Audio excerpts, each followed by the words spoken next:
tardes, amigos televidentes de Medicina de Cuerpo y Alma. Un domingo más tenemos un contenido muy interesante. Mi compañera doctora Albalú Rodríguez tiene una cápsula muy importante acerca de, doctora.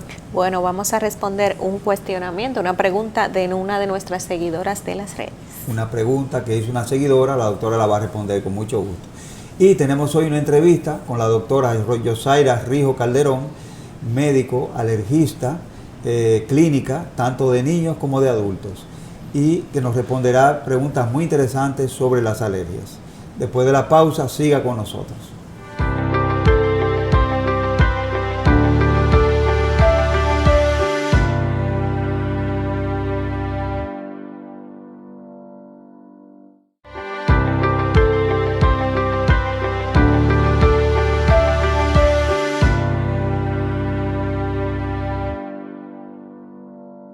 Bueno, y estamos en Medicina de Cuerpo y Alma en el segmento dermatológico y vamos a responder una pregunta de una de las seguidoras en nuestra página de Instagram, la cual nos pregunta qué puede utilizar para la fetidez o el mal olor del cráneo, del cuero cabelludo. Bien, muchas personas presentan esta situación, principalmente mujeres, que tienen cierto grado de mal olor en el cuero cabelludo. Indiscutiblemente, se lave el pelo, no se lo lave, se lo lava hoy, ya a los 2 o 3 días comienza a presentar el mal olor en el cuero cabelludo y puede percibirlo tanto en las tapas de funda de las almohadas como en sus objetos personales, peines y demás.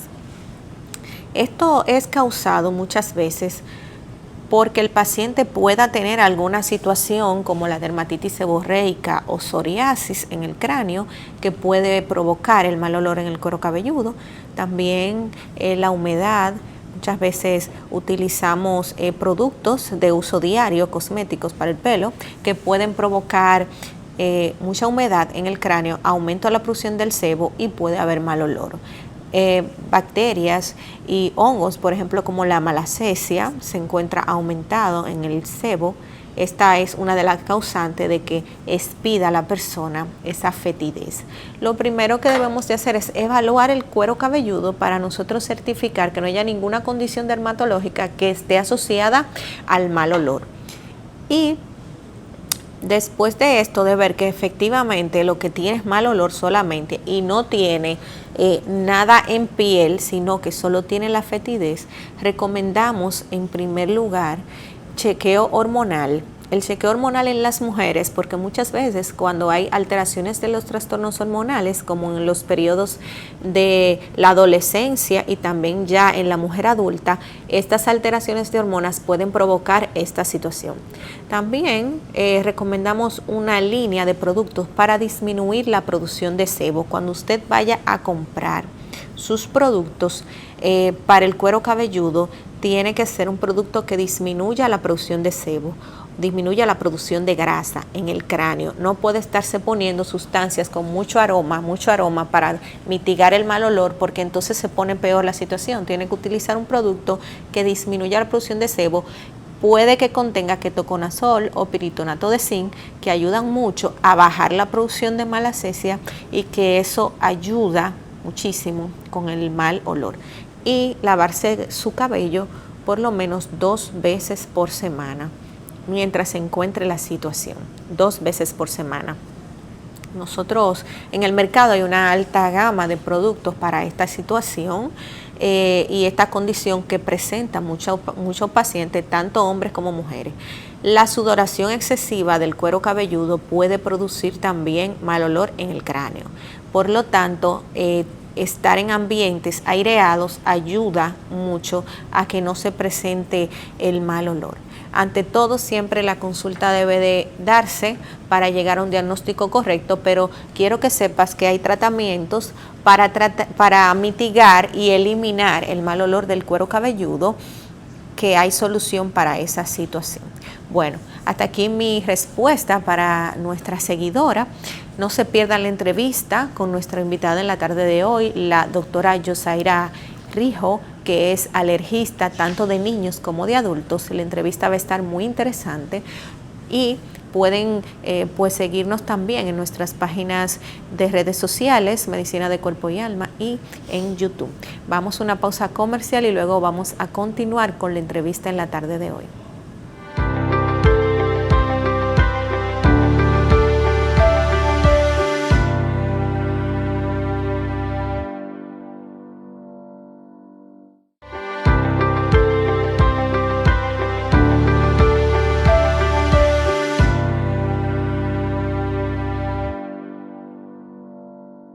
Muy buenas tardes, y siguiendo con el contenido de nuestro programa de Medicina de Cuerpo y Alma, hoy tenemos una entrevista muy interesante con la doctora Yosaira Rijo Calderón, médico, alergóloga clínica, tanto de adultos como de niños. Buenas tardes, doctora, gracias por acompañarnos hoy, de verdad, muchas gracias.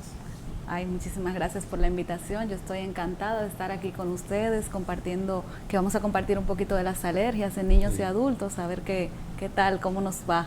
Sí, sí. Gracias por venir, doctor. Doctora, es sabido, todo el mundo sabe lo que es una reacción alérgica, ¿verdad? O sea, todos nosotros, desde cuando éramos pequeños, adultos y todo, hemos sufrido alguna reacción alérgica en la vida. Pero en realidad, dentro de su especialidad, médicamente, ¿qué es una alergia y por qué se produce? Pues las alergias no son más que una reacción como exagerada de nuestro sistema inmunológico frente a sustancias que deberíamos ya tolerar. Por ejemplo, me expongo al pelo de mi mascota, al perro o al gato, y reacciono con una reacción de inflamación en mi vía respiratoria. Entonces vemos que eso es una reacción exagerada frente a algo que ya yo debería estar adaptada, pero no lo tolero, reacciono inflamatoriamente. Oh, doctora, es importante porque nosotros tenemos como pensado que las alergias son las cosas nuevas que uno usa, no a lo que uno está acostumbrado. ¿Puede una gente que esté acostumbrada a hacer, por ejemplo, a comer un alimento por mucho tiempo, hacer alergia a un alimento ya que ha comido, a cosas que uno está acostumbrado a usar? Sí, claro, y de hecho, así es como funciona la alergia. Por ejemplo, yo me expongo a un alérgeno, que son las sustancias capaces de dar alergia, por ejemplo, al camarón, lo como hoy muy bien, y mi organismo crea anticuerpos, o sea, crea un rechazo inmunológico contra el camarón, y la próxima vez que me lo coma, entonces tendré la reacción alérgica. O sea, necesita como una memoria inmunológica para luego reaccionar de forma inflamatoria. Sí, porque uno le pregunta a los pacientes, y los pacientes, ¿qué es lo nuevo que yo he hecho? Es tal cosa, pero tal vez la alergia no sea una cosa nueva que tú te estés comiendo, sino que es algo que tú estás acostumbrado a hacer, lo que te produzca la alergia. Sí, la mayoría de las veces es así, aunque uno ha estado en contacto con el alérgeno previamente, aunque no se haya dado cuenta, la inmensa mayoría de las veces. O sea, uno ha estado en contacto previamente con la causa de la alergia. Sí. Doctor, ¿y cuáles son en niños, vamos a decir? La alergia hemos visto que se manifiesta de muchas maneras en los niños, y la forma que más nos alarma a los padres es el asma, o sea, el niño se aprieta, hay que salir corriendo, inyectarlo, a nebulizarlo, todo eso. ¿Cuáles son las causas principales del asma alérgica en los niños? Bueno, los alérgenos respiratorios principales en todo el mundo son los pólenes de árboles, malezas y grama. Sin embargo, en nuestro país son los ácaros del polvo, porque los ácaros del polvo, que son microorganismos que viven en el polvo doméstico y se alimentan de restos de piel, se multiplican grandemente en climas húmedos y cálidos como el nuestro. Entonces, son el alérgeno principal. Estos van a la vía respiratoria, sensibilizan a nuestro paciente y producen esa reacción inflamatoria que es el asma, y también la rinitis alérgica y la conjuntivitis. La conjuntivitis. Doctora, los pacientes, en el caso mío que soy dermatóloga, a todo le llaman alergia. O sea, el paciente llega y tenemos una alergia, tengo una alergia, y muchas veces nosotros nos damos cuenta que no es ninguna alergia, que es una dermatitis o cualquier otra cosa. ¿Cuál manifestación, qué es lo que tiene un paciente que tiene una alergia? Porque hay mucha confusión en la población que todo lo que sale en la piel es alergia. La gente le llama alergia a prácticamente todo. Cuando una persona tiene alergia, ¿qué es lo que le da? ¿Picazón? ¿Le sale roncha? ¿Qué tiene el paciente? Bueno, puede ser ronchas, puede ser exantema micropapular, eso como un sarpullido, unas espinillas, y casi siempre se acompaña de picazón o de rojez en la piel. Pero lo que va a diferenciar que estos síntomas de la piel sean alérgicos o no, es la causa-efecto. Por ejemplo, si estos síntomas de picazón en la piel o de ronchas me suceden después que ingiero un alimento o un medicamento, o después de que me pican unos insectos, o si tengo dermatitis atópica, pero el brote enciende, sube la inflamación en la piel después que consumo algún alimento, entonces vamos a sospechar que la causa es alérgica. Claro. Sí. Doctora, se habla mucho, ya sabemos de las alergias que tienen manifestación en la piel, en los ojos, en los pulmones, el asma, la urticaria alérgica, la dermatitis atópica y todo eso, pero hay un capítulo que la gente no sabe bien, que es la alergia alimenticia, o sea, alergia a alguna cosa que comemos. ¿Cómo se manifiesta? ¿Cuáles son los síntomas y cuáles son los alergenos, vamos a decir, que se comen más frecuentes? Bueno, en niños los alérgenos alimentarios más frecuentes son la leche, sobre todo porque es a lo que más expuestos están los niños, y también el huevo. Y también los frutos secos, por ejemplo el maní, la almendra, la avellana. Y en los adultos van a ser sobre todo los mariscos crustáceos, las frutas y los frutos secos. Entonces, los síntomas van a ser inflamatorios, como habíamos dicho antes. Me como el alimento que me produce alergia y me puede producir picazón en la boca, en la garganta, hinchazón de los labios, pero también me puede producir ronchas en todo el cuerpo o solo en la cara. También podría producir en niños pequeños sobre todo síntomas de rinitis o incluso síntomas de asma. Y lo más peligroso que puede pasar, que es una reacción anafiláctica en la cual vamos a tener como síntomas en varios órganos, no solo en la piel, o sea que podemos tener esos síntomas en la piel, pero también en el aparato respiratorio, en el aparato digestivo. Entonces eso se llama anafilaxia, que es como síntomas en todo el cuerpo a la vez. Eso es cuando dicen que el paciente se choca, que le baja la presión, todo eso, que se le tranca la glotis, la garganta, hay un edema, no puede respirar, es verdaderamente una emergencia médica. Sí, ¿verdad? ya cuando se choca es una anafilaxia más severa, porque la misma anafilaxia tiene diferentes grados, ¿sabes? Sí, puede ser menos intensos los síntomas o más intensos, como en el caso del choque anafiláctico. En los países industrializados, vamos a decir, la gente anda con vamos a decir, un antídoto de emergencia. Esa gente que se chocan, se le dice el EpiPen, lo tienen en el bolsillo y todo, parece un bolígrafo, y cuando le viene la reacción severa, ellos mismos se lo introducen en una inyección que tiene adrenalina, ¿no? Y algunas veces tienen corticoides también. Casi siempre el EpiPen es de adrenalina, porque la adrenalina va en pocos segundos a quitar esa inflamación que producen las reacciones alérgicas. Entonces es el tratamiento gold estándar de las alergias severas.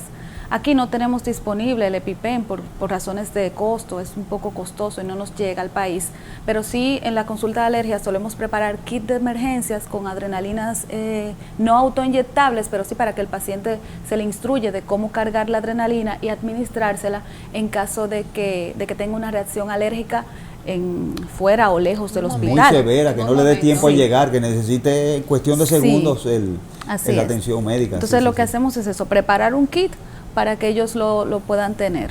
Sí, yo me acuerdo que no solamente la adrenalina para la reacción alérgica, era el tratamiento ideal para la bronquiolitis en niños y para cuando se apretaban por el virus respiratorio sincitial, le poníamos 0.1 de adrenalina subcutánea a los bebés cuando se apretaban. Para la bronquiolitis. Para despejar el broncoespasmo severo. Eso era en los años 70 y pico largos. No había nebulización, no había las bombitas esas que hay ahora, todo eso. Sí. Dilata los bronquios entonces. Sí. Ayuda bien a la sí, claro, respiración. lo abre totalmente. Doctora, yo recibo mucho en las consultas de dermatología pediátrica, los recién nacidos, los niños pequeños, con muchas manifestaciones de dermatitis seborreica en la cabeza, en el cuerpo, en los pliegues. Entonces yo veo que los pediatras le cambian la leche. A veces nosotros pensábamos que era un mito, que la leche tenía la capacidad, las fórmulas de provocar en el niño estos tipos de reacciones en la piel, estos enrojecimientos. Pero he notado que cuando le cambian la fórmula, mejoran. Sí, lo que pasa es que tenemos que recordar como la base atópica de estos pacientes. Entonces, el tener dermatitis atópica le da más probabilidad de tener alergias alimentarias y alérgenos del ambiente que no tener dermatitis atópica. Entonces, como habíamos mencionado, a lo que más expuestos están los niños pequeños, el alérgeno como al que más se exponen es a las proteínas de leche de vaca. Entonces es lo primero que tenemos que sospechar que puede estar influyendo en el empeoramiento, en la severidad de los brotes de dermatitis atópica. Lo correcto es hacer primero las pruebas de alergia antes de retirar la leche, pero también hay casos en que las pruebas de alergia son negativas y aún así el paciente empeora con la ingesta de estas proteínas de leche de vaca, y al disminuir la ingesta de proteínas, pues sí mejora los síntomas de la piel. Porque también hay alergias alimentarias que no son mediadas por IgE, que es lo que podemos medir en sangre como para medir una vía clásica de alergia. Sin embargo, hay una vía no clásica de alergia que está mediada por células, que todavía no tenemos mecanismos para identificarla como tal, que no sea la clínica. Entonces sí es correcto retirar la leche o cambiarla por una fórmula hidrolizada de proteínas, como libre de proteínas de leche de vaca, en estos niños que sí claramente empeoran con la ingesta de leche normal. Sí, porque la madre vuelve y vuelve. Uno le pone el tratamiento cutáneo, las cremas y eso, el paciente persiste al niño con las lesiones de piel, y cuando les retiran o le cambian la fórmula, blanquean, o sea, mejoran bastante. Sí. Yo llegué a pensar que podía ser un mito que las fórmulas llegaran a producir este tipo de rash en estos pacientes. No rash, esta dermatitis, porque es una dermatitis así, pero sí ya me he dado cuenta que sí, que mejoran mucho y blanquean bastante bien. Y muchos le ponen leche de soya. Sí. Que le cambien a leche de soya. Sin embargo, no, lo ideal sería cambiar a un hidrolizado de proteínas de leche de vaca, porque la leche de soya no es lo ideal antes del año de edad. Si no nos tolera ningún hidrolizado de proteínas, pues sí tendríamos que usarla, pero tenemos que tomar en cuenta que las proteínas de soya son bastante grandes, son de un alto peso molecular, y tenemos un intestino muy nuevo. Entonces, si podemos evitarle como ese trabajo al intestino del bebé de menos de un año, pues lo haremos con un hidrolizado de proteínas de leche de vaca. Doctor, y el alergista, la especialidad de ustedes, ¿qué abarca? ¿Cuáles son los problemas? ¿La alergia solamente como tal, dentro de su especialidad, dentro del campo de su trabajo? ¿Qué ustedes realizan? He visto también que ponen vacunas en pacientes. ¿De qué se encarga el alergista? Pues el alergólogo o alergista se encarga de todas las enfermedades alérgicas en los pacientes de 0 a 100 años o mientras estén los pacientes, igual que el dermatólogo. Entonces, las alergias pues van a ser alergias respiratorias, alergias alimentarias, alergias a medicamentos, a venenos de insectos, alergias por contacto. Entonces, para cada tipo de alergia, pues tenemos algunas pruebas que se pueden hacer tanto en la piel como en sangre, y también las vacunas. Las vacunas lo que hacen es desensibilizar al paciente y se usan sobre todo en pacientes con rinitis y asma alérgica por pólenes y ácaros del polvo. Entonces, estas vacunas, que son un proceso de desensibilización que puede tardar varios años, van quitando esa alergia y asimismo reduciendo los síntomas que produce esa sensibilización. O sea, que lo que le inyectan al paciente es lo que le causa en sí la alergia, ¿no? Sí, claro. A una dosis muy pequeña. Sí. Como para provocar como un acostumbramiento del organismo a la presencia de esos alergenos, ¿verdad? Sí, se hace así y se hace de forma progresiva. Primero se pone una cantidad muy pequeña que se va aumentando normalmente semanalmente hasta alcanzar la dosis de mantenimiento que se pone una vez al mes durante un periodo aproximado de 3 años.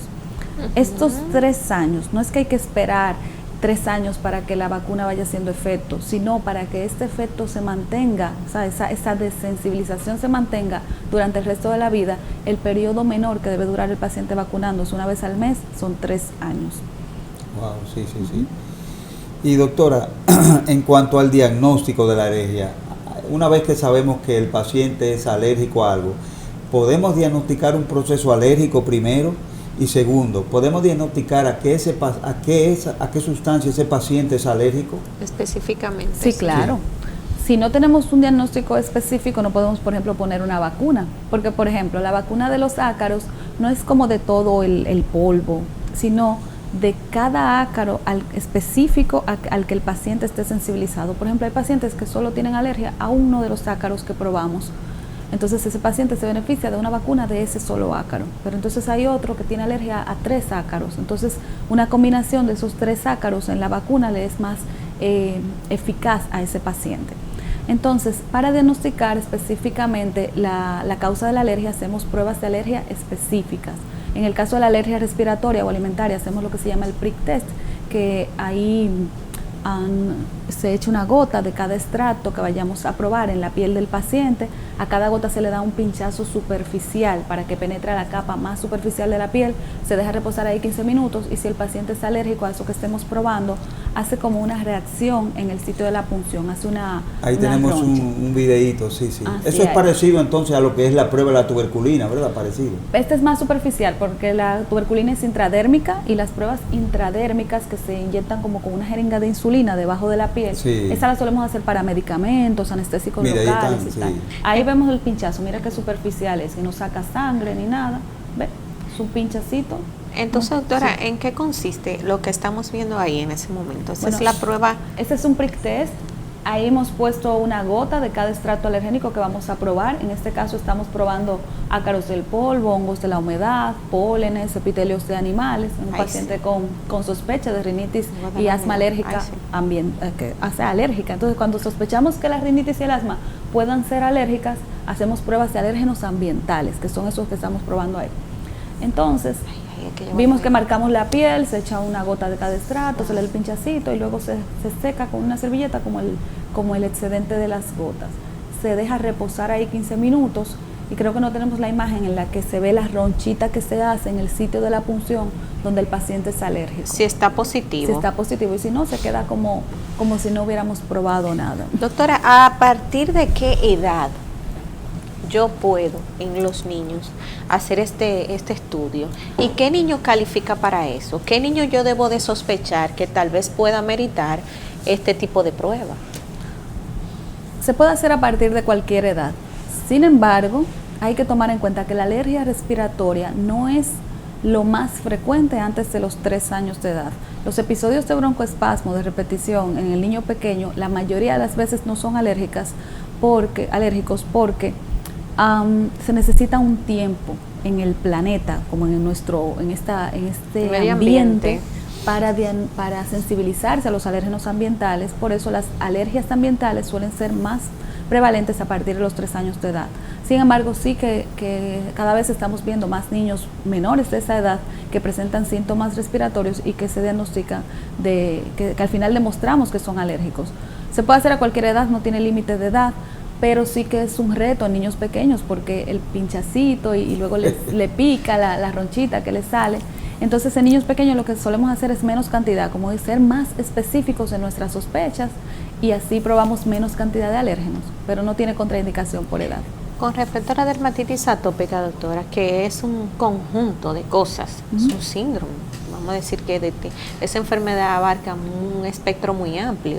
¿Están indicadas las pruebas de alergia aunque el niño solo presente la atopia? O sea, usted piensa que como los atópicos hacen tantas alergias a muchísimas cosas, aparte de su problema de piel, está indicado que no hay contraindicación tener una condición de piel para realizarse la prueba o tiene que estar sin ninguna lesión cutánea.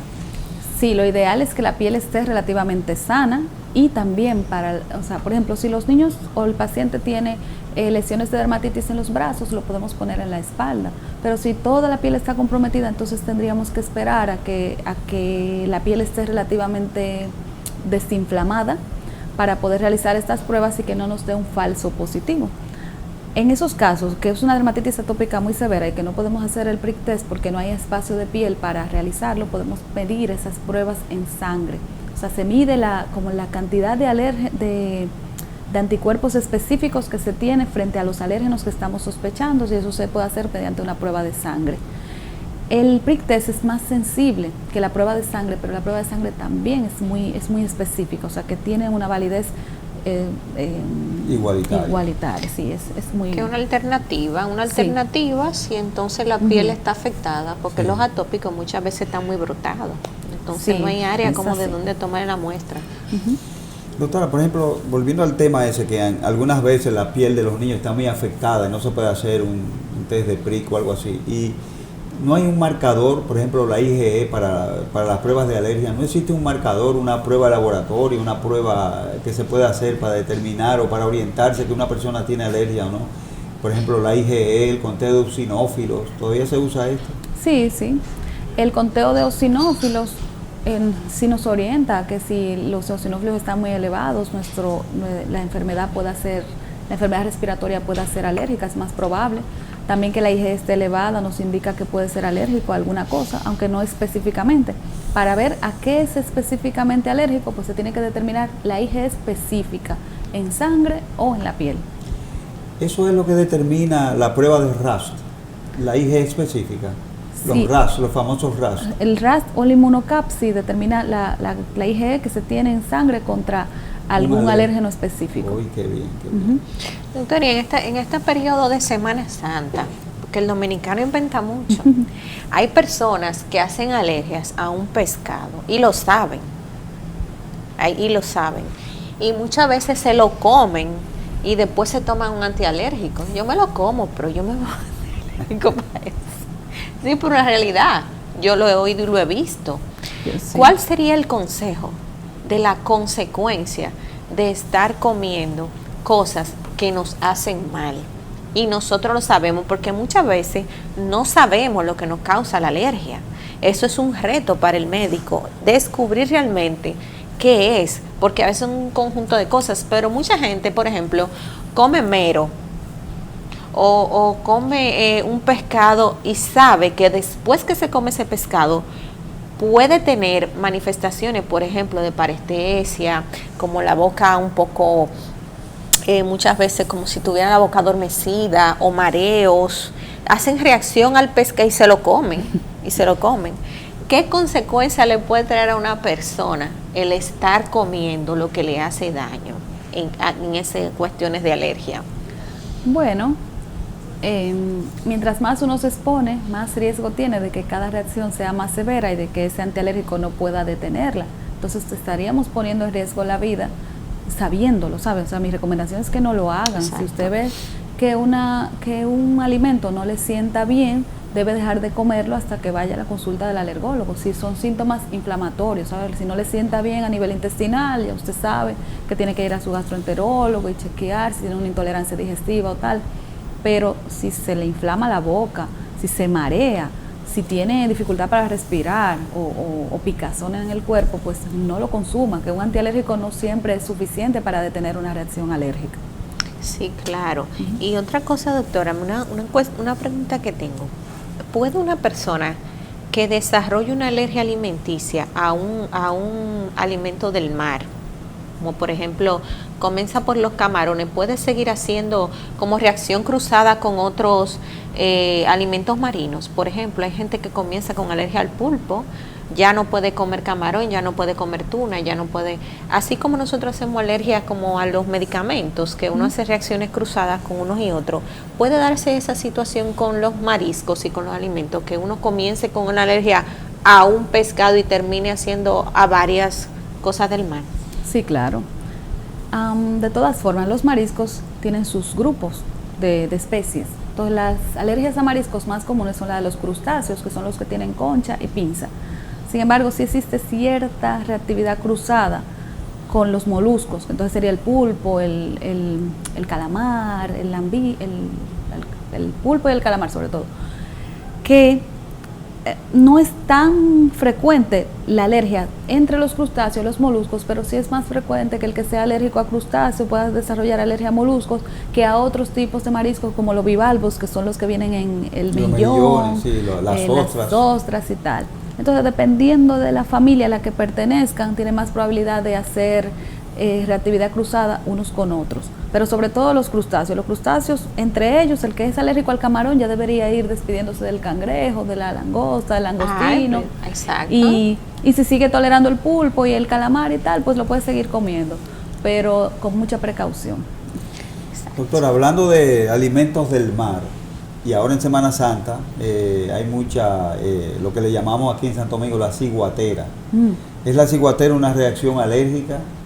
No, no lo es una intoxicación. Una toxina, claro. Por una toxina que viene del alga que comen y bien persistente. O sea, esa intoxicación dura 2 y 3 años en la mayoría de los pacientes. Por eso ellos piensan que es una reacción alérgica, porque consumen el pescado contaminado, entonces luego vuelven a consumir otro y se activa la reacción otra vez y vuelven a tener esos síntomas intestinales. Pero no es una intoxicación. No, y también crónicamente se usa en el tratamiento de la ciguatera los antihistamínicos, sí, también, porque por los síntomas de picazón en la piel y tal, sí. Bueno, y estamos en Medicina de Cuerpo y Alma, vamos a una pausa comercial y en breve volvemos con nuestra entrevista en la tarde de hoy.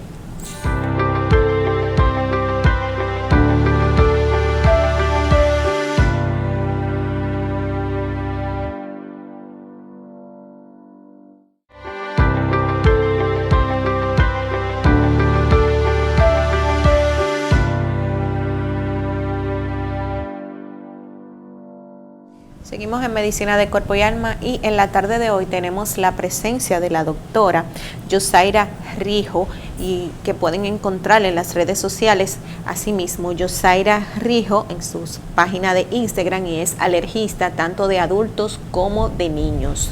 Trata todos los tipos de alergia y la tenemos disponible aquí en el país. Doctora, con respecto a lo que son los antialérgicos y el uso muchas veces indiscriminado de los antialérgicos, porque la gente tiene acceso a comprar antialérgicos sin receta médica. Cualquiera va y compra productos de antialérgicos para el proceso de alergia.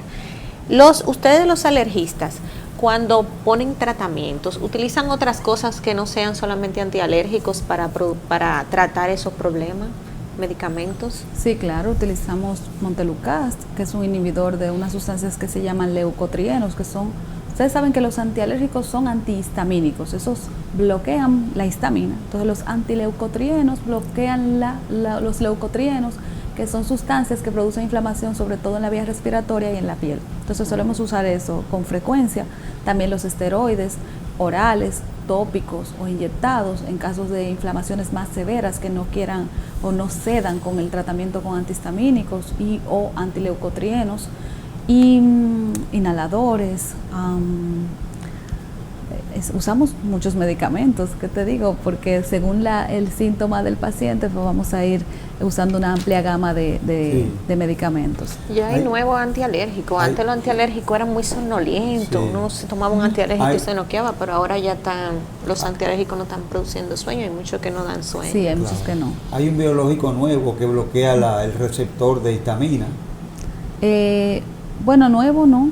Tiene ya 20 años. Tiene mucho tiempo. Ese es un antiviral. No, los celtamivir no. ¿Cómo es? El omalizumab. El omalizumab, que sea en urticaria. Es un anticuerpo monoclonal, es específico contra la IgE. Entonces él disminuye, o sea, él va contra la IgE y va disminuyendo la inflamación que se produce, que puede ser mediada por este anticuerpo. Entonces, ya tiene 20 años en el mercado el omalizumab, sí lo tenemos disponible aquí, incluso está en el departamento de alto costo de salud pública, y se utiliza para pacientes con urticaria crónica que no responde a la medicación habitual que pautamos en el consultorio, o a los pacientes con asma grave o rinosinusitis con poliposis nasal, que también tiene mala respuesta al tratamiento que hemos pautado. Pero es una excelente noticia que ya el está en alto costo. Sí, hace mucho tiempo. Nosotros vemos muchas urticarias en dermatología, y muchas son idiopáticas, que no le encontramos una causa. Y la urticaria afecta mucho la calidad de vida de los pacientes, porque los pacientes se sienten muy incómodos. Y ese medicamento tiene el beneficio también que no baja la defensa, no inmunosuprime al paciente, a diferencia de los otros fármacos biológicos que producen inmunosupresión, porque bloquean cadena inflamatoria, cadena de las interleuquinas, que son nuestra defensa. Complemento. Sí, pero en este caso, ese biológico para la urticaria, pues no produce, y por eso se ponen niños, porque no produce inmunosupresión. A partir de 6 años, sí. Doctora, un paciente es alérgico, por ejemplo, a la penicilina o a cualquier cosa que usted ha hablado, ¿no? Y le ponen sangre, ese paciente es donante, y le ponen sangre a un receptor. Ese receptor se puede volver alérgico a las sustancias que el donante de sangre era alérgico. No lo sé. Por ejemplo, no, sí, no, sí, no porque tengo la menor idea, la Y verdad. sabrá, pero depende, porque los HLA, lo que le ponen al paciente. hay una reacción que no recuerda, porque él lleva el nombre del que descubrió eso. Tenía un paciente alérgico a la penicilina que dio sangre, Sí. y el día después al receptor le dieron penicilina y hizo una anafilaxis. Y haber sido por eso. Sí, por la sangre que le pusieron de él. Eso tiene un nombre que no recuerdo ahora. Praxis, que se llama ese síndrome. Que cuando te ponen sangre, te vuelves también alérgico, el donante, el receptor se vuelve alérgico a las cosas que el donante era alérgico. Ah, bueno. Pero eso es corto tiempo, claro. Eso sí, debe ser transitorio e infrecuente. De semanas, 2 o 3 semanas. Sí. E infrecuente porque, ¿sabes? Tendría el sistema inmunológico que asumir todo eso como propio. Es un asunto que debe ser transitorio. Y otra pregunta, doctora, entre los antialérgicos que se usan, hay algunos que tienen, claro, aparte de ser en general antialérgicos, antihistamínicos, como se le llama, algunos tienen cierta función específica. Por ejemplo, se dice que de por sí, por ejemplo, la cetiricina es antibroncoespásmica, por decirlo así. La hidroxicina, aparte de ser antialérgica, es también antipururítica. ¿Existen antihistamínicos especializados, por decirlo así? Y ansiolítica. La hidroxicina es ansiolítica. También, sí. La hidroxicina lo que es sedante, porque van al área. Se recuerden que en el cerebro hay áreas específicas en las que la histamina tiene parte, por ejemplo, en regular, el sueño, el apetito. Entonces los antialérgicos que van al cerebro, que atraviesan la barrera hematoencefálica, como la hidroxicina, sí pueden producir un aumento del sueño y también un aumento del apetito. Por eso los pacientes dicen, que estoy aumentando de peso porque tengo mucho tiempo tomando antihistamínicos, y tienes razón, sí puede aumentar el apetito. Oh, wow. O incluso como esa ansiedad por comer. Okay. Pero los que van menos al cerebro, pues estimulan menos estas funciones y producen menos efectos secundarios. Los antihistamínicos no tienen una función específica para síntomas, porque ellos van a bloquear la histamina y van a bloquear los síntomas que produce la histamina. El prurito, por ejemplo, es producido por la liberación de histamina. En el broncoespasmo, como es una inflamación del bronquio, que no es básicamente producida por la histamina, pero sí puede intervenir ahí porque es un mediador de inflamación, entonces sí pudiera mejorar parcialmente la inflamación del bronquio con la toma de antihistamínicos. O sea que donde quiera que se libere histamina y tomemos un antihistamínico, pues vamos a bloquear esa función de la histamina y a mejorar los síntomas que produce la histamina otra vez. Doctora, yo quisiera que le dijera pues a los televidentes que nos siguen cada domingo aquí en Medicina de Cuerpo y Alma, ¿cuáles serían sus recomendaciones en esas madres que tienen estos niños con rinitis, a lo que la gente le dice pituita, y que son muy alérgicos? ¿Cuáles serían las recomendaciones de ustedes los alergólogos a esas madres o a esas familias que tienen este tipo de niños específicamente, que mes por mes tienen cuadro de vías respiratorias, cuadro de alergia cutánea, y que afecta puede ser que esté en el ambiente, tal vez las plantas, tal vez no tienen planta en la casa, o realizarse las pruebas que deben de hacerse para identificar qué es lo que le está pasando al niño? Porque muchas veces nosotros pensamos, no, eso tiene que ser, por ejemplo, la mata y la quitamos, pero si no se le hace un estudio específico al niño, no lo podemos ayudar porque no sabemos qué es lo que está dando la alergia al niño. ¿Cuál es la recomendación de ustedes los alergistas con esta población de paciente infantil que después del coronavirus, y lo digo claramente, porque después del coronavirus se ha desatado que los niños en edad principalmente escolar, aunque los pediatras dicen que los niños siempre se han enfermado en los primeros años de vida, pero es que no se sanan de la vía respiratoria. Eso a cada rato que tienen un proceso viral, y los padres saben, porque muchas veces tienen muchísimo jarabe en la casa, tienen ellos que conocen todo, antialérgico, mucolítico, porque la situación después de la pandemia ha sido terrible con respecto a la vía respiratoria. ¿Qué ustedes recomiendan a esos niños que le da tanta gripe y tanto proceso respiratorio? ¿Debe de acudir a realizarse pruebas para ver si realmente es de vía respiratoria o hay alguna reacción que el niño está haciendo a su ambiente? Lo primero es ir a la consulta. Tiene que ir a la consulta, y en la consulta vamos a ver, según la historia clínica, qué tipo de pruebas vamos a hacer. Porque si es una gripe que no se le quita, sale de una y entra en otra, pues entonces ahí tendríamos que ver sus defensas, su sistema inmunológico, si tiene alguna deficiencia inmunológica, para entonces tratar como la raíz de ese asunto que no es alérgico. Si son gripes con fiebre y malestar general, lo más probable es que no sea alergia. Ahora bien, si son esos síntomas típicos de la pituita, que es la rinitis alérgica, pues entonces ahí sí haríamos pruebas para alérgenos ambientales con la finalidad de evitarlos. Por ejemplo, si sale alérgico al perro, a los periquitos, a la paloma, pues vamos a evitar el contacto con esos animales. Y si sale alérgico a algo que podamos vacunar, como a los ácaros del polvo, pues plantearnos la vacuna antialérgica. He oído, doctora, que mucha gente, en cuanto a la alergia de los animales, que bien usted menciona, nosotros creíamos que era el pelo del animal, pero he leído que es la caspa del animal. La caspa del animal es lo que nos da la reacción alérgica, o sea, la descamación de la piel. Sí. Yo creo que era el pelo. No, la caspa. No, que la caspa está en el pelo, claro. Doctora, su consulta, en dónde se ubica, dónde está su consulta para las personas que quieran asistir a una consulta con usted? ¿Dónde usted está consultando? Pues yo estoy en el Centro Médico UCE, en el edificio profesional, en la segunda planta, de martes a viernes con cita previa por la mañana. Si pueden anotar el teléfono para sus citas. De los contactos, claro que sí. El 809-688-4941. Ese es en el horario de la mañana en citas. Luego MedicalNet, estamos por la tarde, también en MedicalNet B, en el 5º piso, en el grupo avanzado de otorrinos, que también es por citas, o sea, pueden llamar al número para citas. Los lunes tenemos una consulta en Higüey, allá en la Clínica Sedano, todos los lunes por la mañana, o sea que está bien apretada la agenda y ahí y ustedes son pocos, doctora, ustedes son pocos los alergistas, sí, ¿eh? Sí, a sí. veces es difícil uno encontrar una consulta con un alergista, no hay mucha disponibilidad de... Sí, es difícil, personas, hay pocos especialistas. Hay muchos especialistas. Así que los que tengan problemas alérgicos, pues contacten a la doctora Yosaira Rijo Calderón, que con mucho gusto les atenderá. Síganla en sus redes. Y nada, muy buena la entrevista.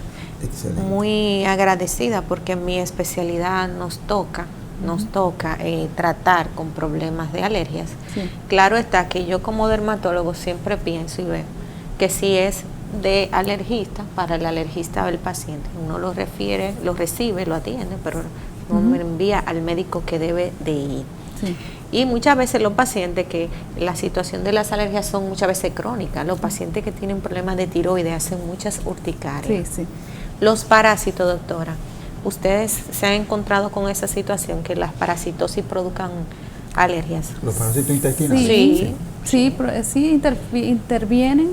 Es difícil que sea la única causa, pero sí intervienen en la severidad de la urticaria, así mismo como la infección intestinal por Helicobacter pylori, que es una bacteria que da gastritis. Sí se ha visto que es más severa la urticaria en los pacientes que tienen una infección activa y que pueden tener también síntomas como de sensación de cuerpo extraño en la garganta o de hinchazón de garganta y de labios, sobre todo si tienen infección por Helicobacter pylori. Hay gente que se queja de que le pica la garganta, doctora. Yo tengo pacientes que sienten esa, y en los oídos también, que sienten esa comezón en los oídos y esa comezón en la garganta. Eso pueden ser síntomas de alergia también. Sí, claro, y de la rinitis alérgica. Recuerde que es una vía respiratoria única que está conectada. O sea, síntomas inflamatorios en ojo, nariz, garganta, oídos y pulmón puede ser de alergia. Recordemos y esto, mire, doctora, los que se frotan los ojos. Sí, mucho. claro. Sí. El niño que se frota mucho los ojos. Y muchos niños, porque muchos no hablan todavía, y lo que uno ve que puede ser que tengan también su proceso alérgico. Que eso es una reacción alérgica, ¿no? Sí, puede ser. Y que nos habló la doctora de